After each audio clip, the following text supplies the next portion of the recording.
এই যে গরম পড়ছে ভাই, হ্যাঁ অন্য দোকানে ফ্যান কিনতে গেছি 5,000 টাকার ফ্যান চাইতেছে ভাই 20,000 টাকা। ভাই চাইবই তো, আমার কাছে মাল আছে মাত্র 300 পিস। আচ্ছা, এখনই আপনাকে অর্ডার করতে হবে, দেরি করা যাবে না। কিন্তু ভাই ফ্যানে তো একটা প্রবলেম আছে। কি প্রবলেম ভাই? অনেক মানুষ বলে ফ্যান কেনার পরে বাতাস হয় না। ভাই বাতাস হয় না মানে আমাদের কাছে যেই ফ্যানগুলো পাবেন এক চার্জে কয় ঘন্টা চালাবেন জানেন? 50 ঘন্টা চালাবেন। একবার চার্জ দিলেই 50 ঘন্টা। একবার চার্জ দিলে 50 ঘন্টা। আবার কি হবে জানেন? তুফানের মতো বাতাস কিনতে হবে ভাই আজকে।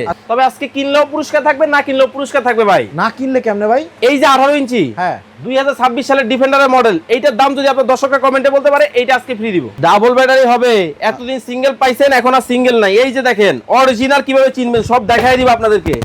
এই যে এই একটা ব্যাটারি, এই একটা ব্যাটারি, 6 ভোল্ট করে 12 ভোল্টের ব্যাটারি কিন্তু ব্যবহার করা হয়েছে, যেটা অরিজিনাল কেটিএইচ এর মডেলও কিন্তু এখানে কিন্তু দিয়ে দেওয়া হয়েছে আপনাদের। দেখেন মডেল নাম্বার সহ কিন্তু আপনারা কিন্তু পাবেন। এই যে দেখেন এটা কিন্তু চাইলে এই যে ছোট করে ফেললাম। আচ্ছা এখন আপনার নিচে মানে উপরে শুয়ে আছেন, কি করবেন? এই যে গার মটকায় দিলাম। আচ্ছা আচ্ছা, মানে সব ধরনের সুবিধা আছে। এই যে নামায় দিলাম। আবার কি জানেন, ফ্লোরেও বাতাস লাগবে, ডানে বামে মুভ করেও বাতাস খেতে পারবেন। আবার ডানে বামে মুভ করে বাতাস কিন্তু মানে নিতে পারবেন। যেভাবে ইচ্ছা আপনি ব্যবহার করতে পারবেন। এটা কিন্তু বাতাস শীতল। প্রচন্ড গরমে এটা 16,000 18,000 টাকা পর্যন্ত কিন্তু বিক্রি হয়েছে ভাই এইটা থাকা আর ছোটখাটো একটা আইপিএস থাকা একই কথা। একই কথা।